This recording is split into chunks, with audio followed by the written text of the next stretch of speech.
ఒక పెద్ద అడవిలో ఒక పులి ఉండేది. దానికి బాగా ఆకలేసింది. అలా ఆకలేస్తుండగా దానికి ఒక నక్క కనిపిస్తుంది. ఆ నక్కని పిలిచి, నాకు తినడానికి ఏదో ఒకటి తీసుకురా, లేకపోతే నేను నిన్ను తినేస్తాను అని చెప్తుంది. దీనికి భయపడిన నక్క అడవంతా తిరుగుతుండగా దానికి ఒక గాడిద కనిపిస్తుంది. ఆ నక్క గాడిద దగ్గరికి వెళ్ళి ఇలా చెప్తుంది, ఏ గాడిద, నువ్వు తొందరగా నాతో రా, ఎందుకంటే పులి నిన్ను ఈ అడవికే రాజుని చేస్తానంది అని చెప్తుంది. దానికి గాడిద ఆశ్చర్యపోయి, ఏంటి నిజమేనా అని అడుగుతుంది. అవును, నిజంగానే పులి నిన్ను రాజు చేస్తానంది అని తీసుకెళ్తుంది. గాడిద పాపం నక్క మాట విని పులి దగ్గరికి వెళ్తుంది. అలా వెళ్ళగానే పులి వెంటనే గాడిద చెవుని పట్టుకుని కొరికేస్తుంది. గాడిద ఎలాగో కష్టపడి తప్పించుకుని బయటకు వచ్చేస్తుంది.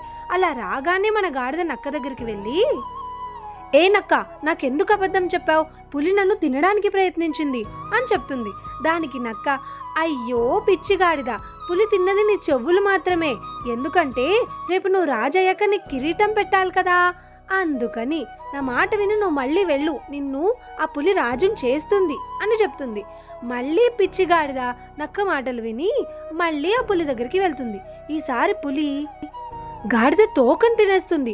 మళ్ళీ గాడిదలాగో అలా కష్టపడి తప్పించుకుని పారిపోయి నక్క దగ్గరికి వచ్చి ఈసారి బాగా కోపంగా, వస్తే నక్క, నువ్వన్నీ అబద్ధాలు ఆడుతున్నావు, పులి మళ్ళీ నన్ను తినడానికి ట్రై చేసింది అని చెప్తుంది.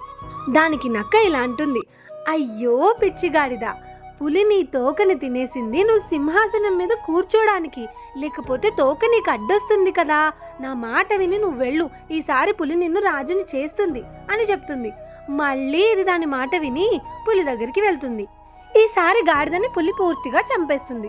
పాపం గాడిద తప్పించుకోలేక అక్కడే చచ్చిపోయి పడుంటుంది. ఇదంతా అయిన తర్వాత పులి నక్కని పిలిచి, ఈ గాడిదని మొత్తం విడగొట్టి దీని పార్ట్స్ అన్నీ నాకు తినడానికి తీసుకురా అని చెప్తుంది. అలాగే అని నక్క అన్నీ విడగొట్టి బ్రెయిన్ మాత్రం తీసుకెళ్లకుండా అన్నీ తీసుకెళ్తుంది. అప్పుడు వెంటనే కోపంగా పులి, అదేంటి బ్రెయిన్ ఏం చేసావు, నువ్వు తినేసావా అని అడుగుతుంది. అయ్యో పులి, దానికి బ్రెయినే లేదు, ఒకవేళ గాడిదకి బుర్రుంటే అది అన్నిసార్లు నన్ను నమ్మి మళ్ళీ మళ్ళీ మీ దగ్గరికి వచ్చేదా అని అడుగుతుంది. మన లైఫ్లో కూడా ఇంతే. మన లైఫ్లో చాలా సిచ్యువేషన్స్లో మనకి ఇలాంటి రెడ్ సిగ్నల్స్ తగులుతూ ఉంటాయి. ఇంకా వద్దు అనిపిస్తూ ఉంటుంది. బట్ అయినా మనం వాళ్ళని నమ్మో మన మనసు చంపుకోలేకో మళ్ళీ మళ్ళీ అదే పని చేసి అక్కడికే వెళ్తూ ఉంటాం.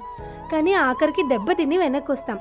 లైఫ్లో చాలాసార్లు పట్టుకుని వేలాడడం కన్నా వదిలేయడం చాలా మంచిది. కొన్ని సిచ్యువేషన్స్లో బుర్రలేని గాడిదలా బిహేవ్ చేస్తే లైఫ్ ఉండదు. ఆలోచించండి. జాగ్రత్త.